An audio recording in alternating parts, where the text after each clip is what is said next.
Tennis balls, Honda Civics, 37-year-old records. There is a lot going on right now. Let's get right into it. Miff, what's your opening comments for this week?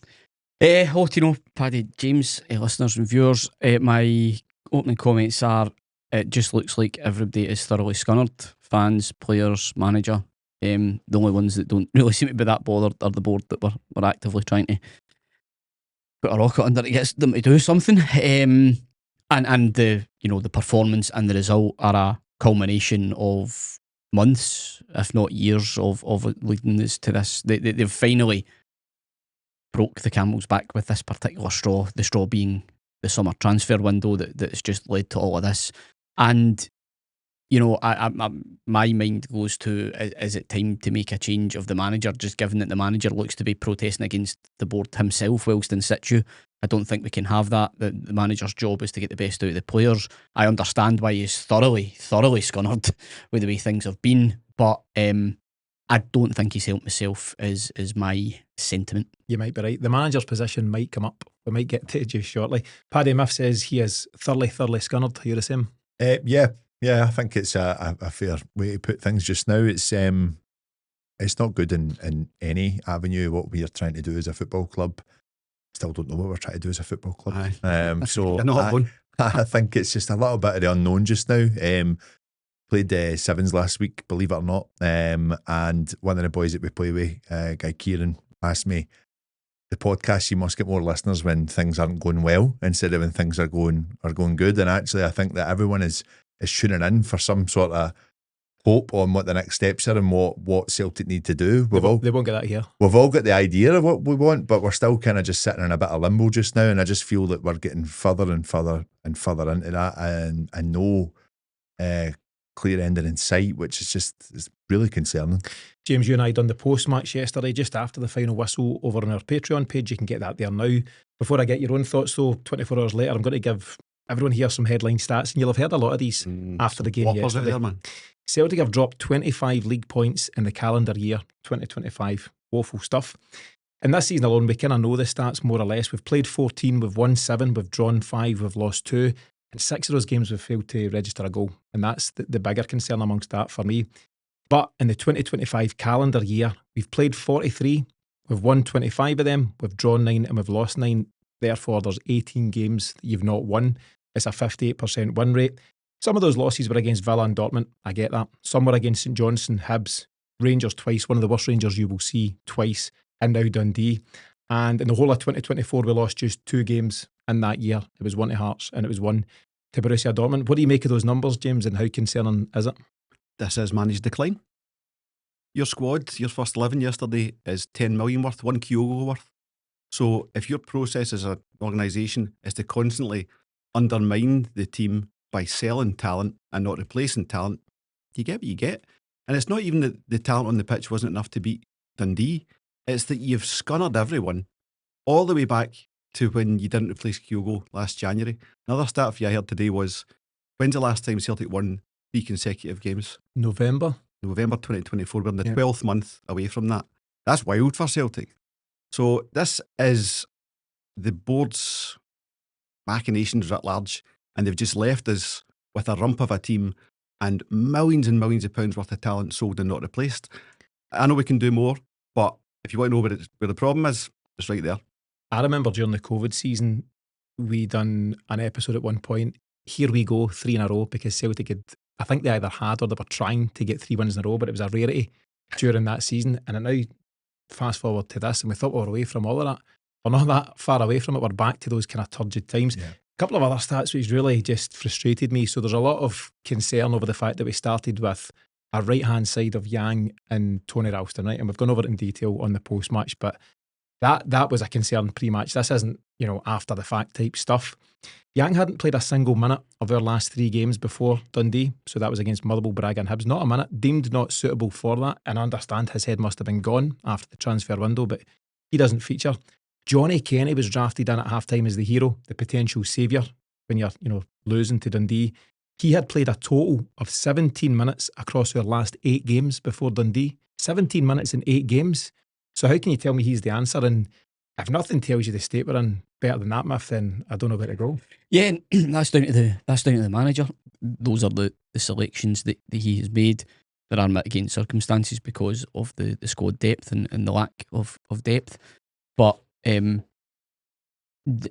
seems to be that a lot of players are out of form. There are alternatives. You may not agree that those alternatives are going to improve quality, but in the meantime, you know, the midfield three, just that particular midfield three has fell off all season. But yet we go back to that. If you then have that, the engine room not fully firing, and that is supported by, you know, an off-form Carter Vickers, an off-form Liam Scales, you know, Anthony Ralston, Yang, you know, Yang shouldn't even be there. Yeah. Excuse me, because he should be away. So you're left. What you're left with? You're left with Tierney and Tenecki after that. So there's just a lot wrong with the squad. We knew that though after the summer window, because we knew the squad was imbalanced. But what we're now seeing is the net result of that. We were only speaking last week about the 21 days that we've got so many important games in, and we've started off with a tepid performance at Dens Park, which does not fill you with a great deal of hope for the coming 3 weeks.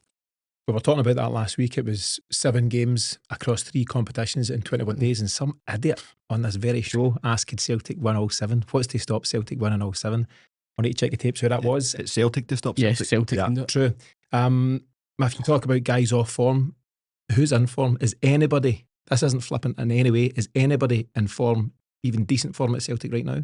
Can you think of anyone? Your best 2 bets is Tenecki and Iheanacho, and they weren't necessarily on form yesterday. But then again, I think I don't know how many times I've said this. It's Groundhog Day with what I'm about to repeat, is that you need everyone to be a part of it. You can allow, as we've said, 1-2 players maybe to be off form. The rest, the other way around now. Oh, it really is. But the guys that are on form are looking frustrated yesterday as well. You and I were talking about it before, the amount of digging and running about that Iheanacho had to do to try and get involved in the game. Yep. There's just no purpose, there's no drive at the moment. And again, it smacks of desperation when you look at Yang having to come in, Johnny Kenny having to come in. These guys are in limbo about what's happening in their careers as well. So yeah, it's I don't think anyone is getting pass marks, but I don't think anyone's motivated. No, do you know, I'm thinking of a moment for Iheanacho in the second half where he drifted out to like right wing to pick up the ball, to turn inside and clip what I thought was a pretty dangerous whip ball at the back post to where the centre forward should be, kind of thing. But he's trying to make things happen, but the team didn't seem to read it. And listen, this is a guy who's played at high levels. He's played a Champions League semi-final, I believe. You know, he's obviously Man City in the Premier League, La Liga. You know, this guy has played and he knows what he's doing. And he and Tenecki, actually, their early enthusiasm already looks to have waned to an extent. They came in a few games ago. We're talking about the Kilmarnock game that we were at, and we thought, the breath of fresh air. These guys are looking exciting. Let's see if we can build from that. And that wasn't a great performance that day by any stretch. We've regressed from that. Yeah, they're like, we'll kick that enthusiasm right out of you. You know, we definitely have regressed from a low point. So my response to you saying, you know, on paper we should be beating every one of these 7 teams, was on paper we should be beating Almaty, and we didn't. And we didn't win yesterday. It's like the first question you asked me in the post match was, could you see it coming? You're like, I could. Yeah, it wasn't actually that big a surprise. I've read out those stats just a moment ago. As a Celtic manager, that certainly isn't title winning form, and you could certainly argue that it's sackable form for you, and we'll go around here easy now. Can Brendan Rodgers turn this around, or is it done? I don't think he wants to. I think he's done. I generally think he's working his ticket to get sacked. I don't think he's working his ticket. I think he's just scunnered, to use your word. His heart's not in it. And to go to the well, you know, remember that period where McGregor, it's kind of citing here, McGregor was off form, but he went to the well for the bigger games. Bayern Munich, probably the most recent of them, where he got that kind of performance back. Yep. There's only so many times you can go to the well when you're getting scunnered in your job, and you just go, do you know what? Not doing it anymore. I think the selection of Yang yesterday, though, and Ralston, even though we've kind of seen a lot of glimpse of hope from the likes of Donovan, we know that maybe Forrest is a safer bet out on the right-hand side. I think... Is he? He was thinking. I know, but what I'm meaning is, in terms of like consistency between the two of them, I would still say Forrest is the better player. And that, toss you a coin. I wouldn't agree with that. I think for me, he's at the point now where we're still not seeing Bernardo, we're still not seeing Engels, we're still not seeing those changes around the 11. I just think it's like, I'll put this team out and I'll see what happens. And listen, his go-to in this is when we see comments in terms of the Honda and the Ferrari, it's poor, but he's also highlighting the fact that he's still not got what he wanted in the summer. But we've got a board that are saying, well, hang on a minute, like we speak about that £10 million starting 11 yesterday. Look at the amount that was on the bench. You know, like there was quite a lot of value on that bench. We are in a really difficult position that he doesn't know his best 11. He doesn't have his strongest 11. I just think it would be best for him. He's obviously not going to go back on his word where he says he'll be here to the end of the season. He'll not leave. But I think he wants to be pushed. As soon as the transfer window closed, Celtic and Rodgers should have sat down and thrashed out an agreement to terminate. Would agree. Terminado. At what point, though, does Brendan Rodgers stop making the digs and stop moaning about the lack of backing he got? Because he's protecting himself, Tino. Right, so the window closed on the 1st of September. This is now the 20th of October, so you're 6 weeks down the track there. At some point you need to go, right, that's done and dusted. We need to now move on between here and January and just go with what we've got and back the players you've got and try and lift them and try and... Brendan Rodgers is deemed the ultimate coach in terms of improving players, making guys better than what they were when they arrived at the club. We're not seeing that for anybody at this moment in time. Well, the decent result away from home that kicked off the Europa League campaign, he caveated that by saying this is a good result for this bunch of players. Yeah. So Red Star. When you're saying things like that, but you know, he knows the level and the quality of his team. Though I don't think he's lying there. That's bad management. It's bad, but again, it's another. I'm not in any way defending that at all. I think it's just him covering himself and his tracks, because ultimately we spoke about it before coming on here, where he mentioned about, you know, it's my job to manage, it's my job to coach this set of players and get them to a good level.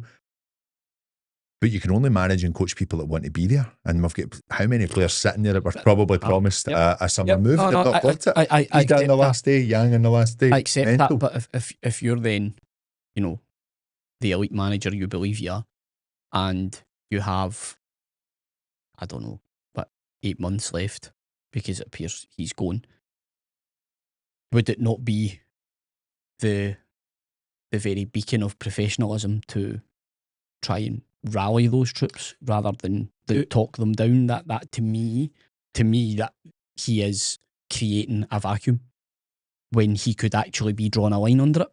Now, I'm saying that because I'm looking at everything sunny side up and I just want Celtic to win games. Of course. I understand that ego comes into it and feeling like you have been let down comes into it, emotion comes into it, so I totally understand that.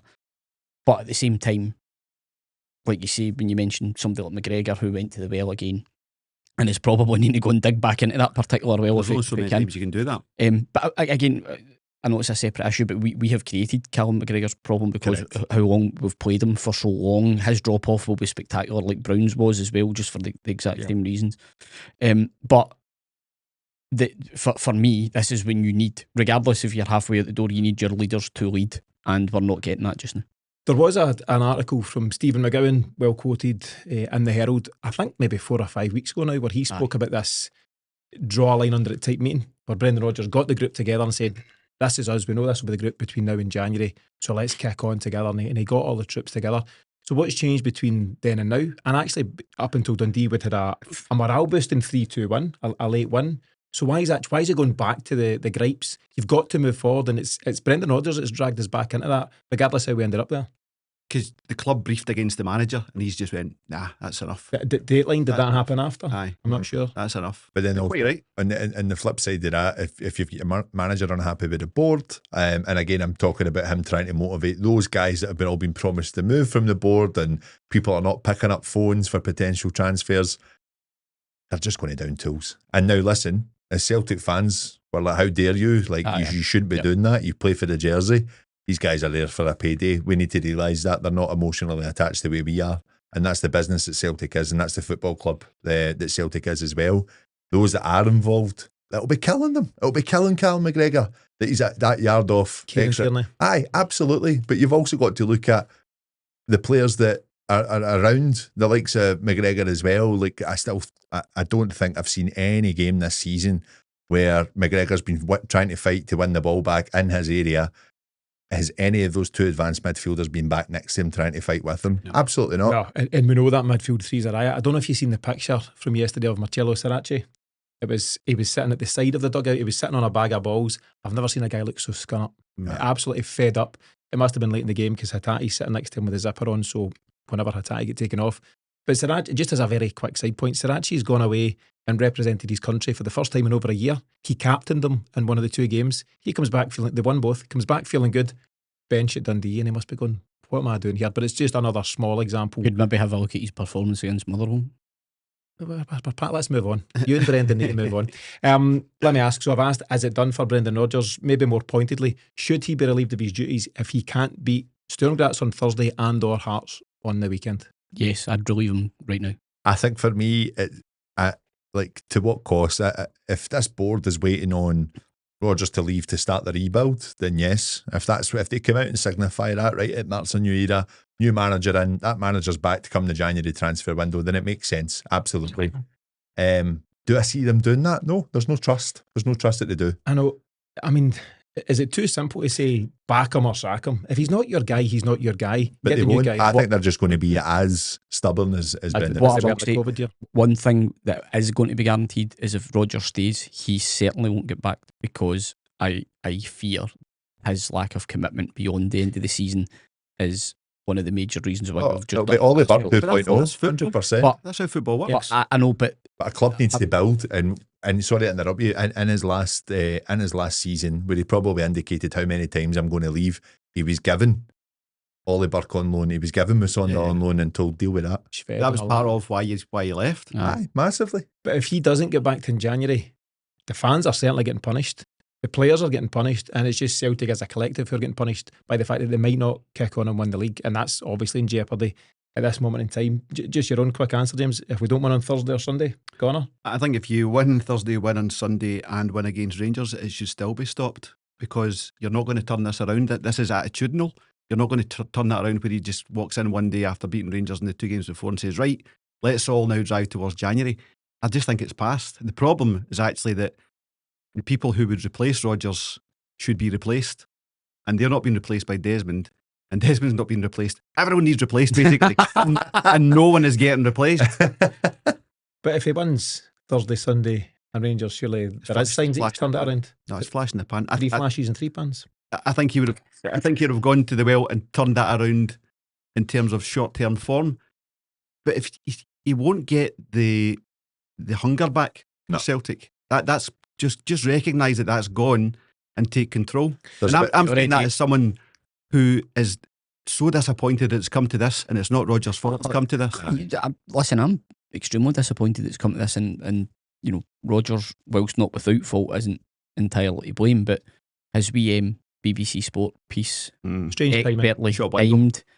Oh, it'd be like a holiday going back and said, "With it, Brendan, Aye, whereabouts? with it, mate." Aye. We're in the midst of a sticky spell, and timing wise, he feels it's right to go and do the BBC. I don't have a problem with him doing the BBC thing as a whole. Do it over the Christmas holidays. It was or just something. very Brendan. It didn't feel good. It's got his PR people. You know, he's not daft. That tells you he's head out. Right, so just in terms He's of right all to be so. of that stuff, you've mentioned the Honda Civic quote. I cannot not read this out. It is ridiculous. And do you know what? I think it's very unlike Brendan Rodgers So to unlike it. make such a faux pas as this.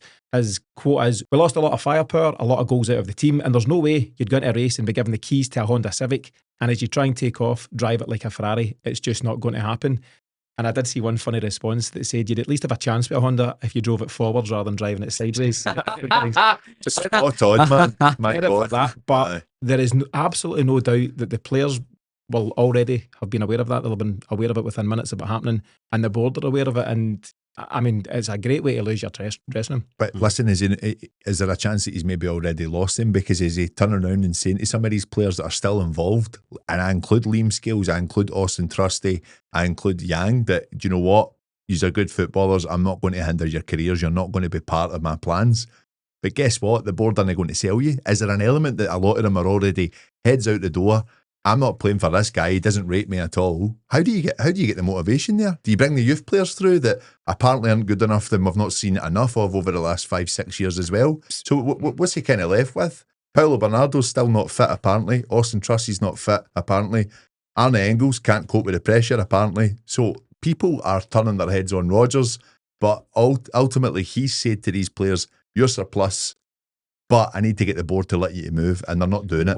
But It's a horrible situation. We know the whole thing that Brendan Rodgers is qualified in neuro-linguistic. Easy for you to say. Ironically, make an arse of that. Neuro-linguistic programming, right? He knows how effective and how impactful his words can be. Yet he scores a massive own goal in this instance. And I just think that someone asked the question, is it reverse psychology? Is he trying to motivate the players? That would not motivate anybody. That's a memorable line, right? Yeah. Honda Civics, Ferraris. So when it comes to people looking at Rodgers' performance at Celtic and what happened there? Oh, well, you know, it was subpar players. When he won these Ferraris, they were giving him Team Hondas. So let's get him in for an interview and see if he can get a job. I think Rodgers is on the job hunt. So you don't think he's tripped up and said that line? Nothing he says is exactly. a flipper. Brendan Rodgers picks his words he never wastes a word. Very careful with his words, and that's deliberate. Do you think he goes Hondas v Ferraris in training? Kind of matches him up, right? Like Shin Yamada. Where's the Ferraris? Inamura, Callum Osmond, you're over on the Honda team. I don't know. They don't even get keys. And we've spoken about the fact that the players are well aware of that. What did the powers that be? Listen, there's raging debate just now over who runs Celtic and who should run Celtic and who should be in charge. But right now, the people in charge are the people in charge. How do they feel, and how does Dermot Desmond feel, the dominant shareholder, when they see these quotes doing the rounds? They're delighted. They're winning the power struggle. They're getting that guy out that they wanted out, and they can get whoever they want in. They'll be delighted with that. And I still think that what we've seen this season in terms of the formation and the collective, I still think that that's still enough, that no matter what Celtic do with Brendan Rodgers, whoever comes in, that issue for Celtic's board at this current time does not go away. It can't. No, there has to be. Things. Absolutely, yeah. But I don't think they've won anything. I think that. But the internal power struggle between, say, Mackay and Rodgers, they've won that one. I get that, but I generally believe that if Rodgers was to get sacked, he'll spill all in terms of what he was up against. I think it will come. I'm telling you right now. I think that he's got to protect himself, and he's got to think about the bigger picture for him and his career going forward. And I think that, has he been at a disservice with this board? Yes. Has he had money from this board? Yes. It is a bit of collective from both of them, but at this moment in time, he's scunnered with it, and he really wants to pull himself out and make sure that he's covering himself with a bit of credit at the end as well. So what you've just mentioned there, and what has been mentioned by almost everyone around players in the squad who the manager doesn't rate, the club have tried to move on, making a change is a temporary solution to that, because naturally when a new manager or coach comes in, the players will feel to play they need to prove themselves, even for a short period of time. So I think that alone, to try and salvage something from the season, it means it's a decision worth taking very, very promptly, even with the big games coming up that we have. I think it'll be John Kennedy though. Sean Maloney. Maybe. I've never bought this Sean Maloney thing. A lot of folks are saying we've brought him in just on the quiet, and it'll be him and Bruni. Maybe nothing should surprise us about Celtic just now, but I'd be blown away if that were the case. I'm not buying it. Stay tuned. At all. If we weren't going to do anything with John Kennedy, we would have let him go to Hibs. I think John Kennedy could have gone how they wanted to. Yeah, I still think that there's maybe been someone in his ear saying, hang it out. Let's not go down those roads just yet. We might have to in a couple of weeks' time. Here's a final question on it all. What do you think of the theory or the suggestion that Brendan Rodgers is trying to get sacked? Right, he cannot walk. He absolutely cannot walk because he's painted himself into a corner there. 200% myth. I'll be here to the end of this season. So he cannot walk. He just cannot. But if he were to get let go and he get paid X million pounds, then well, that's football. Everyone gets sacked at different points. Do you think there's anything I'm trying to get sacked? Or would he just never be as unprofessional as that? I just think he's scunnered. I said at the start, that's my genuine firm belief, is that he's just had enough of the entire circus that's been going on round about him. If you look at those stats, those are for 2025, the calendar year. What happened at the start of 2025? We sold Kyogo and didn't replace him. That was the start of that wretched forum. Yep. And whatever your opinions are of Kyogo and what he's done since he's left us, I could not give a toss. Irrelevant. What I am talking about is Kyogo's impact on our team for the way that we played, both in Europe and domestically. It was massive. And we had a flowing football. Nobody's won out of this. See the guys that have moved on, they're not happy either. Kuhn's barely playing. Kyogo's barely scoring. Are they that desperate to leave? They'll just take the first move that comes up? Well, but they're pushed by us. Yeah. Matt O'Reilly didn't want to leave. But he was told he was told you're getting sold. He would have stayed. Matt Riley, we're getting 25 million from him. There's no chance he's staying. The board are saying, your stock's at its highest, you're getting sold. That's the way that we operate. I But thought the Riley problem was is, ready to go. the problem is, we haven't reinvested the way we should have. Yeah. So that happening bit by bit, incrementally over many transfer windows, led to the two worst ones of all time. Because you can talk about that one where we bought Ajeti and Barkas and Turnbull, but we spent the money. We went big. We did put the money down. This time we've just decided no, we're not going to do anything, and then we've went and signed all these sort of project players or club signings, as the manager likes to call them, and this is what we're left with. It is so strange that Kyogo, the real genuine Celtic hero that was Kyogo for a few seasons, was just allowed to slip out the door unnoticed, and that blink and you miss it. Utterly bizarre. If you'd have been away for a long weekend, you come back, where's Hampton Kyogo? Just gone. No cheerio, no nothing. No. Had I don't 4 think- goals. Did he ever come out and thank Celtic online or anything? Yeah. Did he? Aye. Just 4 goals hit the this kid on allowed. and never though. He said, "Don't tell Tino," but Aye. 4 goals disallowed in the Champions League or something like that, and then sold. Yeah. For the weekend. But that in Young- itself, it does seem like a good point to refer back to as to where it all started to unravel this time around. And I think we know the answers to this, i.e. there is no answers. Who was the replacement for Kyogo? No. Who's been the replacement for Nicholas Kuhn? And who actually replaced Matt O'Reilly as well? You tell me it was Benjamin Negren? Or You some- haven't replaced Aaron Moy. right? So the transfer model, which used to generally be a circle, it's now a half circle. We're doing half of the bit, we're doing the selling bit, and we're not replacing them with anything else in the back of it.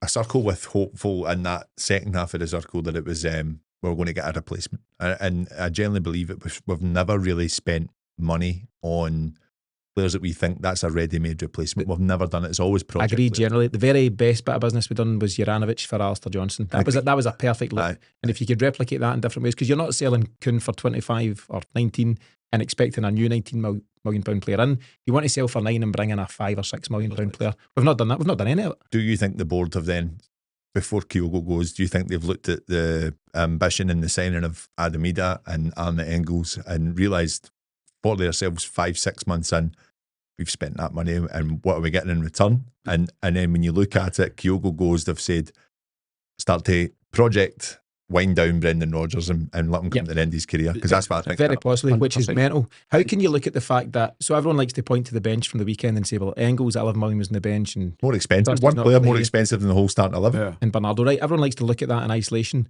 But no matter how it was done, those players got us to the knockout stages of Champions League and we got to Bayern Munich. So take the individualness out of it as a collective, that group of players that Brendan Rodgers wanted, because there's an important thing about having competition in the bench. We've got a very light squad all of a sudden. So you no longer have Adamida waiting in the wings. He's gone and there's no genuine people. Who's pushing Iheanacho right now in training? Callum Osmond? Johnny Kenny. Right, gives a break. So none of that's working. And I just think you've got a situation all across the board where Adamida, Austin Trusty, Paulo Bernardo were part of a really successful squad last year. That squad got us to Bayern Munich, yeah. and you can't fault that. Now, when you don't have that competitive nature in the squad, you get to Almaty and you do what you do. I just think it's... But as we spoke about, and we spoke about the end of the January transfer window, I think that operation of wind it down started the minute they said, no, we can't replace Kyogo. and that's where it starts. It started when Dermot Desmond overreached and placed Rodgers into Celtic. Now, we were happy to get him, but he's put him in with a club executive against him. They didn't want him. He's done that a few times, hasn't he? That's where the problem starts, and here's where it ends. Yeah, I think that's fair. Got a big question for you. Go for it, I'm ready. Do you like quizzes? I love quizzes. Right, let's take a break for that. So we're going to kick on with 5 in a row. We launched it last week, giving listeners a chance to win a month's free membership on our Patreon, and we're going to do so again right now. How did you fare last week in the 5 questions? 2 out of 5. 2 out of 5. As many as that? What about yourself, James? 3. 3. Three. Oh, Okay. he tried to give you 2 and me 1. Tiny board, mate. Let's run through the answers Managed decline. quickly. Paddy, who wasn't here last week, conveniently says he got all 5. Oh, But he's an honest broker, Yeah. so we'll take his word for it. Just very quickly then, who is Celtic's top scorer this season across all competitions? It's not changed since I asked the question last week. It's Benji Negren. Benji. this week's because of that. I've got it already. Off your flyer. Number 2, Celtic have played 13 games so far this season at time of writing. How many have they won? 7. And it's still 7. Well, I got that wrong. Oh, it's all coming out now. Honesty, or best policy. What number does Kelechi Iheanacho wear for Celtic? It's number 17. What country does Sebastian Tunetke play for? It's Tunisia. And finally, who did Celtic sign Michelangelo Balikwisha from? And it was Royal Antwerp. Got those 2. So that's the 5 from last week, and thanks to everyone who sent in their answers. This week's 5 in a row. I finished strong, Tino. I finished strong. That's the way to go. This week's 5 in a row. Question number 1, are you ready? Yes. Is that the question? And obviously, don't shout out your answers. We can have a blether offline as to the answers. Who scored Celtic's first competitive goal of this season? Look at Paddy covering his answers like maths. You've done it first. You've done it first. Miss, he done it. Who scored Celtic's first competitive goal this season? Question number 2. In our 8 league games to date, how many goals have we scored? Was I'll give you a clue. Hearts out in front are on 19. we've scored less than Motherwell. Yeah, Or 10th. we're not as near as Hearts. on Sorry, 19. can you repeat the question, Tino? In our 8 league games to date, how many goals have we scored? Question number 3. Of our now 14 games so far this season, 3 players have featured in every one of them. Name any one of those 3 players. Say again. Of our 14 games this season, 3 players have featured in every one of them. Name one of those players. Name one. Anyone Thank of the you. 3. Question number 4. On the very rare occasion that we see him, what shirt number does Shin Yamada wear for Celtic? Come on. And finally, question number 5. We play Sturm Graz on Thursday in match day 3 of this season's Europa League. Name any of the other 5 teams that we'll face. So as before, Left to face. yes, our remaining 5 opponents. So as before, we'll reveal the answers in next week's show. I mentioned our Patreon at the start of this section. Our Patreon page is where you can get extra episodes from us each and every week, including pre and post match shows for every game, the daily every midweek morning, and access to our exclusive members only chat community where you can talk Celtic 24/7 with like-minded fans. Check it all out at patreon.com/Celtic Exchange, where you can get on board for just £5 a month. Or if you fancy a month free of our Patreon, then the first 10 to contact me with the correct answers to this week's 5 in a row will be sent a code for exactly that. Just contact us in DM on Twitter, Instagram, or email your answers to me on tino@thecelticexchange.com. Good luck to everyone taking part. How do you think you done? Not brilliant. Not great. No. Must. Yamada, come on. Paddy has potential, but must try harder. 25 again for me, I'd say. 2 out of 5. We'll see. 2 or 3. We'll find out after. Let's move on. The Celtic Fans Collective, the movement continues apace, and there was a further meeting last Thursday in Glasgow City Centre. Myself and James were at the meeting, and actually, James, what was your feeling, the general vibe in the room at that meeting on Thursday night? The vibe. No, I thought the vibe was very positive. I thought people were connected, unified, and undiminished from the goal. You know, I thought that a general connectedness with the room. Yep. That's it's been said a few times now, but it's a long road ahead, isn't it? Yep. There's no quick wins here for the collective. It's not going to sort itself. They're only effectively a month old today. Their very first post went out on socials on the 20th of September. Today's the 20th of October. And I think those involved seem to have the staying power for it, but it's a long journey for this group. And actually, from speaking to Paul John last week on the 2-parter that we put out, he's very much agreed that this is something that should exist regardless what's going on at Celtic. If things are great, then great. You can speak to the collective at different times. And if things aren't so great, which they aren't right now, then they'll play their part in pushing for change or pushing Celtic to be the very best they can be, Muff. Yeah, I think, you know, it's long been vaunted about fan representation in the board. What it always comes back to is what that looks like.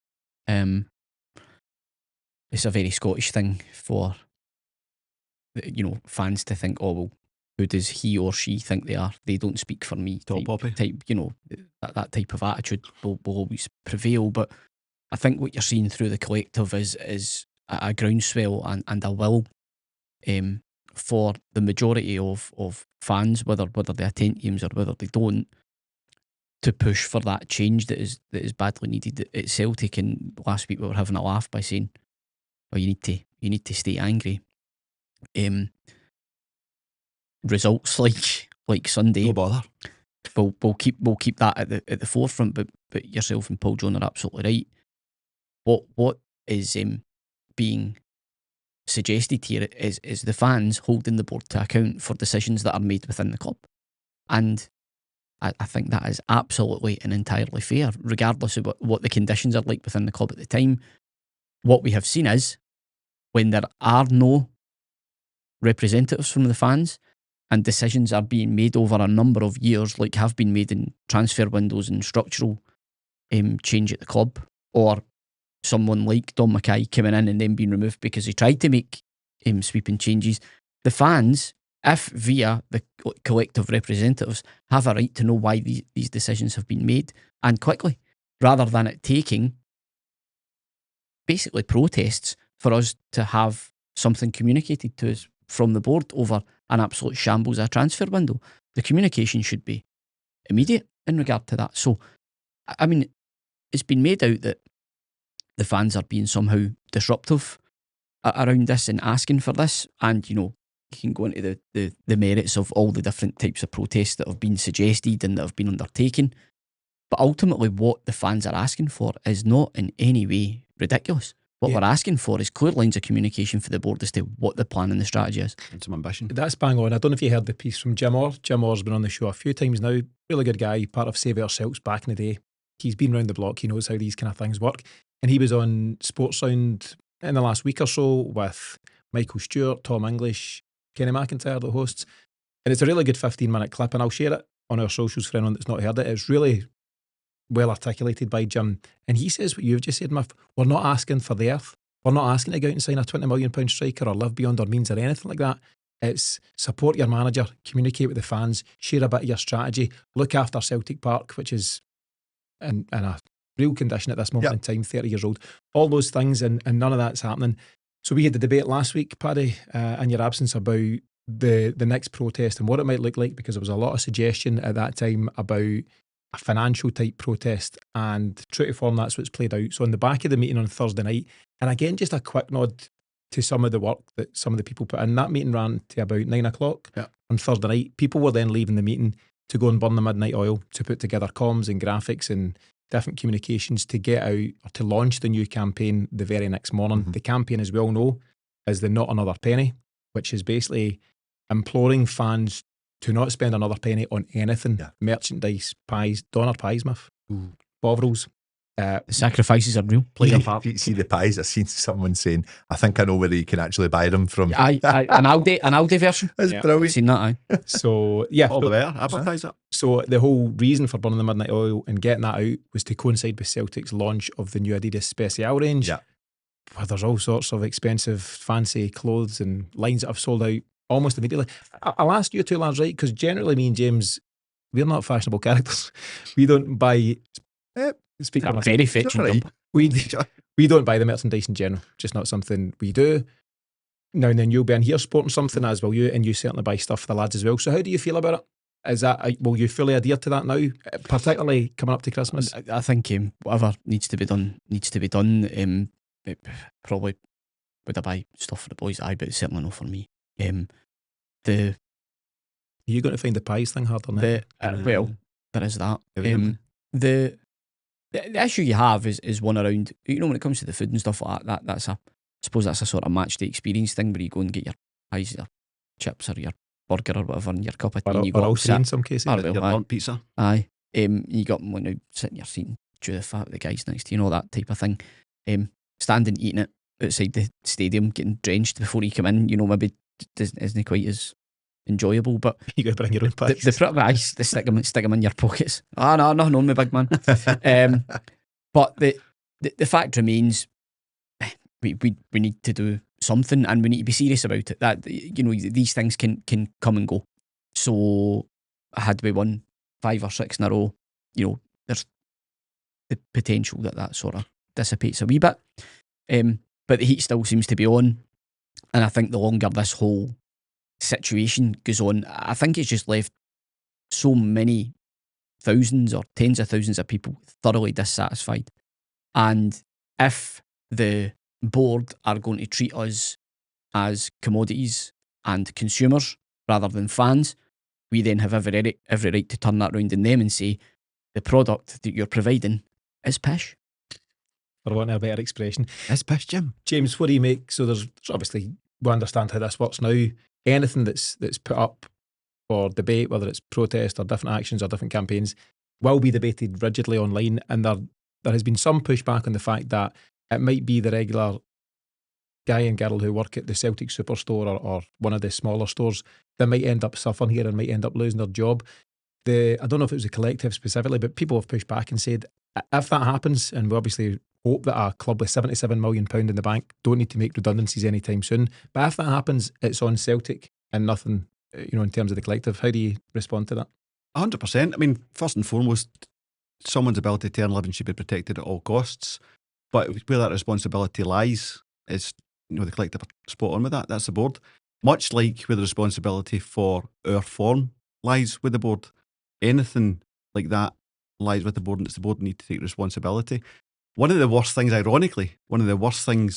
for the board at the moment is a loss to Dundee, and maybe a loss to Sturm Graz, and a loss to Hearts, and a loss to Rangers, because that just shows how bad it's been that we've got to this situation. So, no, just get the board to just put their hands up on any of this. Don't start deflecting off on fans and all these things. Just one wee point on we never buy them, and there's some people always buy them. It's undecided you're after. I sometimes do, I sometimes don't. Okay, well, just don't this time. Yeah. That's how you get the support. Yeah. And you're not going to get everyone on that as well, because I've seen a few people gripe about, we've seen some of these special lines clear right off the shelf straight away. There's collectors out there, there's people that love all of that stuff, and that's their thing.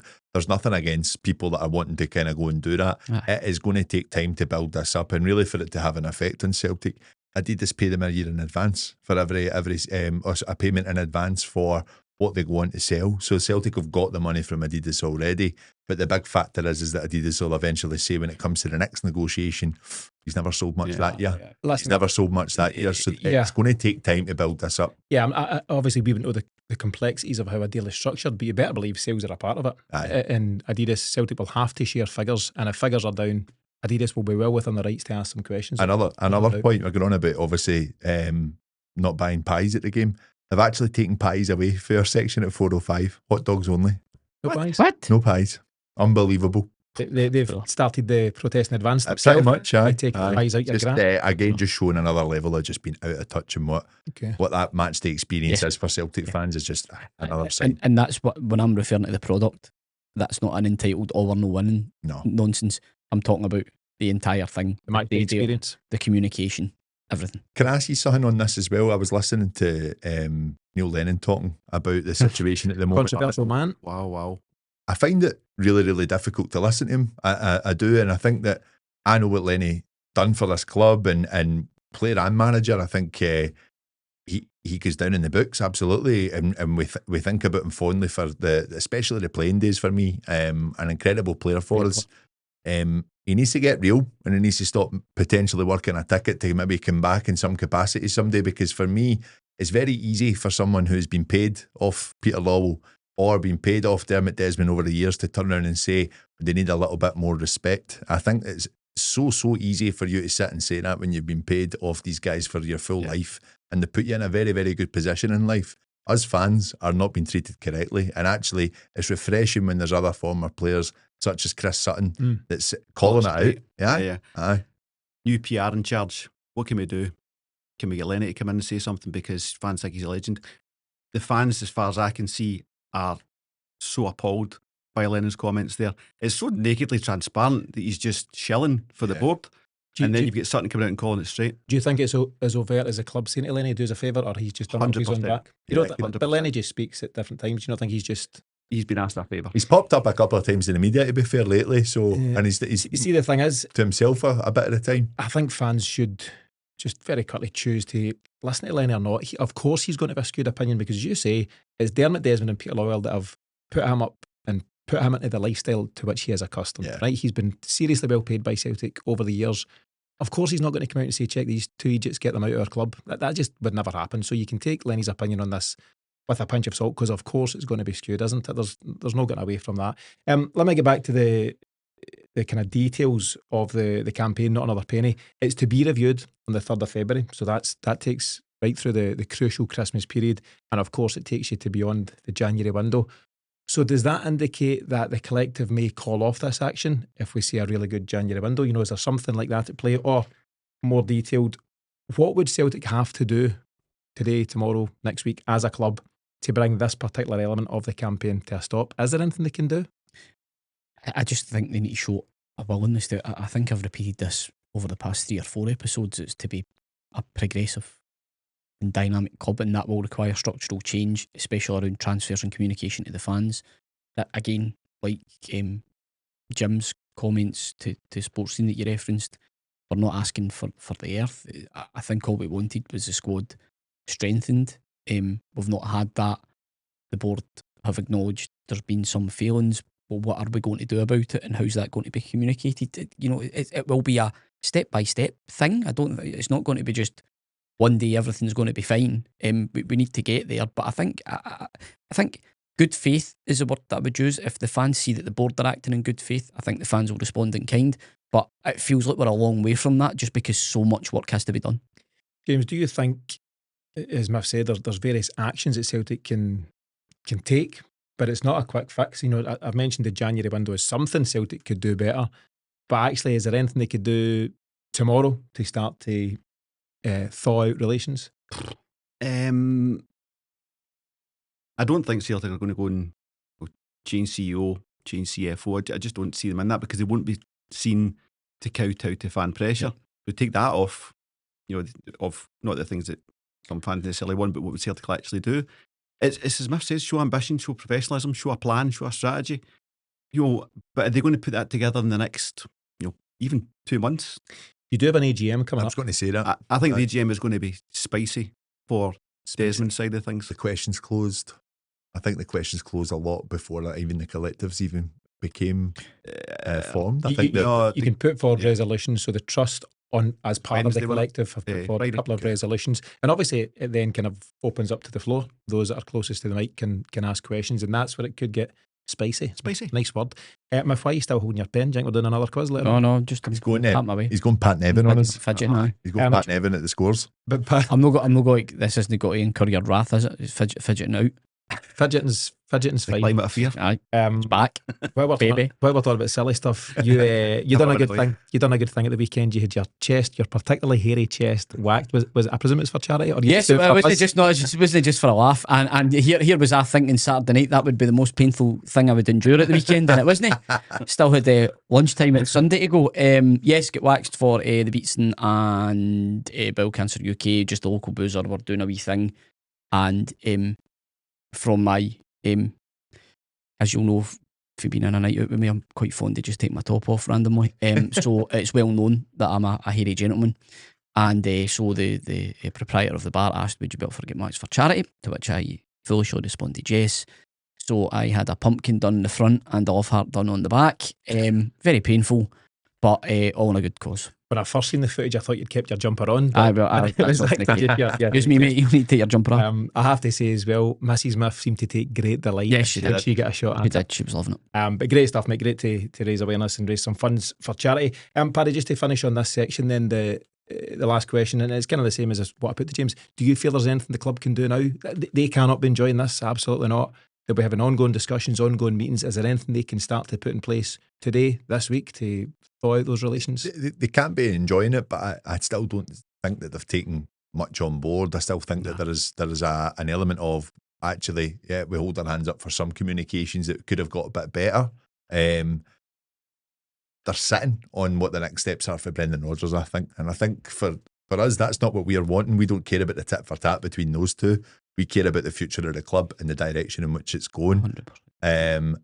I think a lot of fans, if we are thinking about a new manager coming in, will be interested to see if that happens before the January window. If it doesn't, I think this January window will be horrendous. Is there any managers free that might be of interest? Just on the Rodgers situation, I want to make sure the framing is right, that the board are well aware any departure of Rodgers is on the board, and that is it.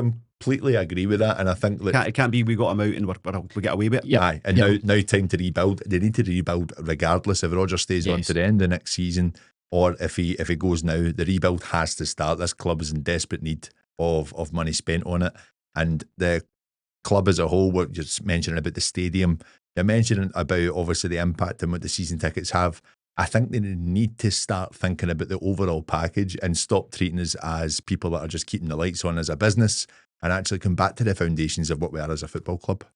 I think they're still in bunker mode. Oh, completely. They're not. This will pass. That's aye, heeding the sand.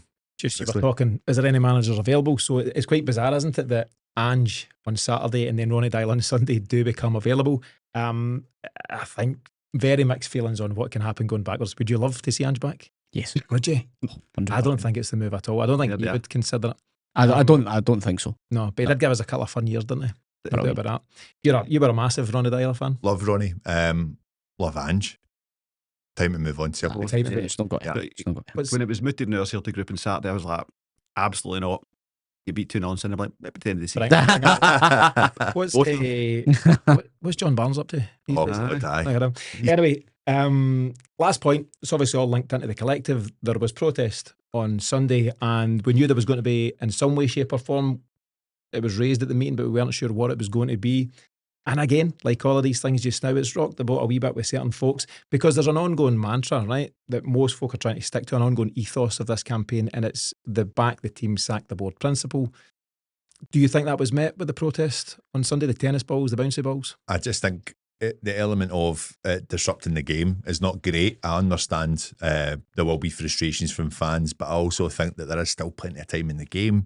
I also think that's not the kind of thing you can announce that they're going to do because it would be stopped in time by police or stewards.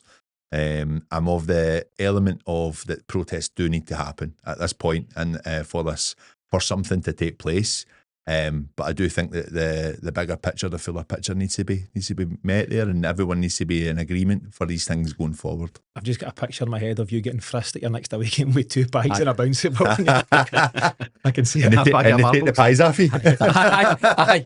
That'd be my luck. Yeah, a lot of the folk at these meetings and otherwise have been very much protest is needed, right? And there's no doubt the protest again Absolutely. raised awareness. The cameras panned to Michael Nicholson and Chris We're Mackay. talking about it. Different channels were talking about it, and we're talking about it. All right, but I think it's a fair debate as to whether it impacted the players or not. It definitely impacted Kasper Schmeichel. He was thoroughly pissed off by it.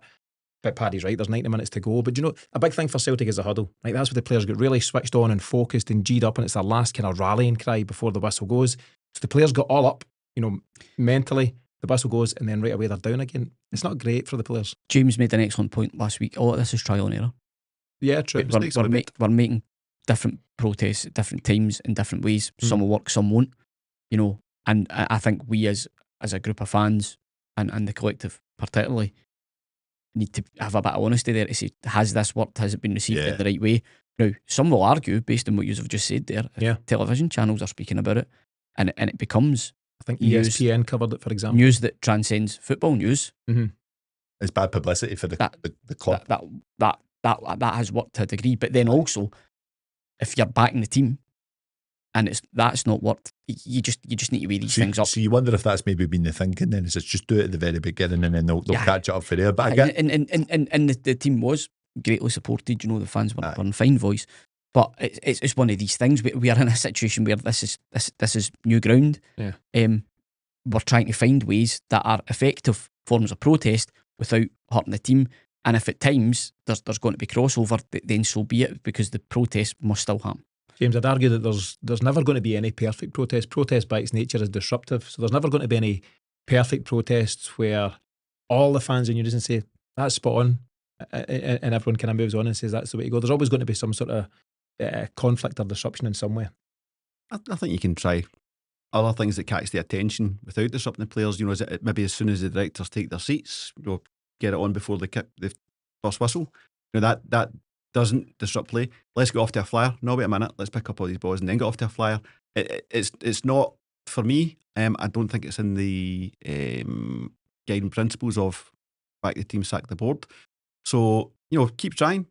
Try and find something else. You can get the attention on the board, get ESPN talking about it without disrupting the players. Yeah, It wasn't why we lost, by the way. No. But it didn't help. No. It didn't help. It's certainly not why we lost, but I get it. I get what you're talking about, the motivations, players being G'd up. But I also I agree with Miff's point as well. Like, they're going to need to keep this conversation going. They're going to need to say, hey, was that the right shout? Was that the wrong shout? I mean, obviously the next few games, everyone's going to be getting checked for anything that's going to disrupt the flow of a game. Ready for a skip day. But for me, this is a necessary part of what we're going through just now, because as we spoke about, the board, they might think that the new future of Celtic is the replacement of Brendan Rodgers and everything's hunky-dory after that.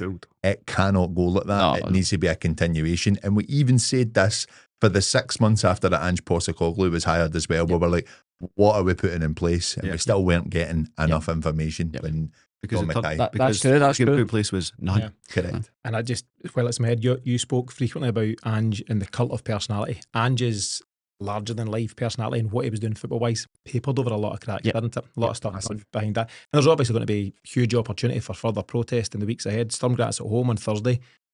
Tynecastle, reduced allocation, Paddy, won't it? Is it 800 or 1,000 these days? 800 was the last one. It's mad, isn't it? But there'll be something there. And then I keep forgetting there's a Falkirk game between the Hearts game and the Rangers game, so that's a midweek game. I think Wednesday at Celtic. Celtic Park's going to be a tough place because it's not going to be full. No. And everyone's a bit frustrated at the moment. It's not these games against Sturmgratz and against Hearts and then Falkirk. It's a difficult 3 games. Yeah, and then Rangers in the Cup. Let's round off then, just by focusing on those next 2 games. Sturmgratz on Thursday, Hearts on Sunday. We'll obviously be doing pre and post match as part of what we do on the Patreon. But if I come to you first, Sturmgratz, their 2 games so far, they beat Rangers 2-1, obviously, just not long ago, and they lost their opening game to Midtjylland 2-0. So they've got 3 points to our 1. We've got 1 out of 6, having drawn with Red Star Belgrade and then lost really disappointingly to Braga. How do you see this one going? I just think the team's bereft of confidence. And in many ways, a home game is probably no ideal because I agree with Paddy. I don't think you're not got to get the full atmosphere. Probably not got to be brilliantly attended. It's just symptomatic of the malaise the club is in at the moment. It's all kind of came to a head very, very quickly just after the transfer window. So I see that game as a continuation of what's been unfolding before our eyes in terms of performance in the past few weeks. I know we got away with it against Motherwell, but the Dundee game was a massive regression. Now, it could be that the players do get up for it because it's European competition and they know it's a game they really need to win if they want to have any chance of progression. It might drag them into a performance, who knows? But I don't see any reason as to why things will be much different to what we've seen on Sunday. James, Sturmgratz are 3 points clear at the top of the Austrian Bundesliga. They've also got a game in hand over the chasing pack, which includes teams like Salzburg, who you'd think are a decent side, Rapid Vienna. It's almost impossible at this moment in time to know what version of Celtic's turning up. Not really. Going to be the one that turned up yesterday. I think that's the one for the foreseeable. That's the spirit. You know? No, I mean, see there kind of early in the season, this just feels a bit COVID-y in that any organised team with a bit of motivation could at least give us a game, if not give us a tanking, looking at Sunday. So even skipping past Thursday for Sunday. So as long as Sturmgratz are organised, I think we're going to be in a real tussle. This is why situation needs to be taken control of. And you know me, I'm the 5-0 guy. That's what I typically forecast. So if you've put me at this, Seb, John. I know. True. Paddy, let me ask you then about the Hearts game on Sunday. 7 wins and a draw from their 8 games so far. They are on cloud 9. They are 5 points clear of Celtic at this early stage. Unheard of for Hearts. We are dragging our heels. They are feeling good at themselves. They won 3-0 away to Killie, where we relied on a late goal. They beat Hibs in the derby just a couple of weeks ago. They'll be chomping at the bit. Those players will be desperate to get to this game, whereas ours look like we're dreading every game.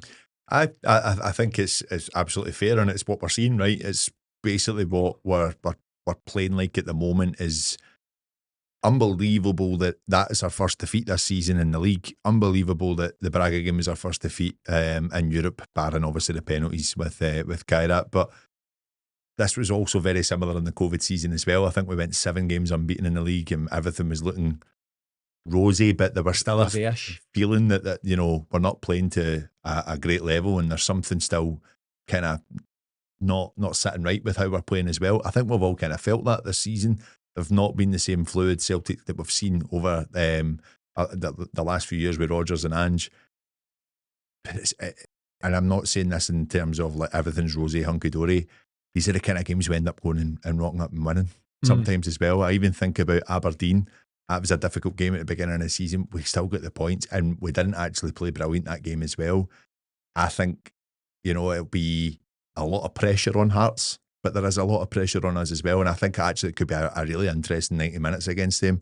Sturmgratz, I listened to Sports Sound yesterday and they were talking to Stephen Thompson, he had mentioned that they were not that much of a team when they met Rangers in the Europa League. Basically saying that if it was a Celtic that we all know and Celtic is capable of, they would probably wipe the floor with them. We just don't know. We just don't know what Celtic's going to show up, and we don't know if it's going to be a Celtic thinking about the game on Sunday as well. It'll be interesting to see what his lineup's like. And we know about the lack of depth in the squad. Yeah, but it's just at this moment in time, this Brendan Rodgers team and the team themselves and the way they're performing, you've just no idea. They could go and win at Hearts and they could win on Thursday, but form and the form that we discussed at the very top of the piece isn't pointing in that direction at this moment in time. Lads, we've covered all sorts of stuff and none of it particularly good, apart from Miff getting his chest waxed, which I quite enjoyed. James, I'll come to you for your final thoughts for this one. It's the best you can. Making me sad. Paddy, yourself? I want to try and finish it in such a positive note, but we're in a really, really tough position just now, and I think that there's so many different factors to it. Addressing one which we think is a manager, and I think a lot of fans are thinking that it's done for Rodgers. I don't know what that does. I honestly don't know what that does. Just one comment. One of the reasons I'm really, really pissed off with the board, I can't enjoy my schadenfreude of what's going on across the road. That's really annoying me. There is a lot of nonsense. Danny Roll's back in the mix. He's in. He's in? Aye. See what I heard? Aye. That's shambolic. Wild. But it would be... We can't cover that while our own house is in such a mess. No, we really can't. We'll maybe cover it next week. Once we've beaten Hearts and Storm Graz, we can cover it next week. My last word goes to you. Yeah, well, listen, you go into these games and you just hope and pray we find a performance for somewhere. We really, really need it. You mentioned about captain digging deep, manager digging deep. Here's hoping they want to. Yeah. That's the key. Yeah. Here's hoping they want to. I think that's the problem. That's the want. You can make people do it, but you can't make them want it. You know, but one thing's for sure, regardless of everything we've just discussed and the tone, because we're all a wee bit downbeat and it's still quite soon after that result. All we want is a Celtic team that wins. That's all we want, all we care about. So over to you, lads. Finger out, cut our performances, get a smile back in these chops again. I thought you were going to break into over and over there. No. But no doubt, massive week ahead on and off the park, as it always is at this moment in time. So that's all on this latest episode of Celtic Exchange Weekly. Thanks to James, Miff and Paddy for being here, but most importantly, thanks to you for continuing to back us on Celtic Exchange. We will be back with pre- and post-match shows for Storm Graz and Hearts later this week. And for that and all the extra content we provide, don't forget to check out our Patreon at patreon.com/Celtic Exchange. And if you think you know the answers to this week's 5 in a row, then fire them over to us as soon as possible. But all that aside, have a brilliant week if you can, if Celtic let you. We'll see you back soon for the next one. Nice.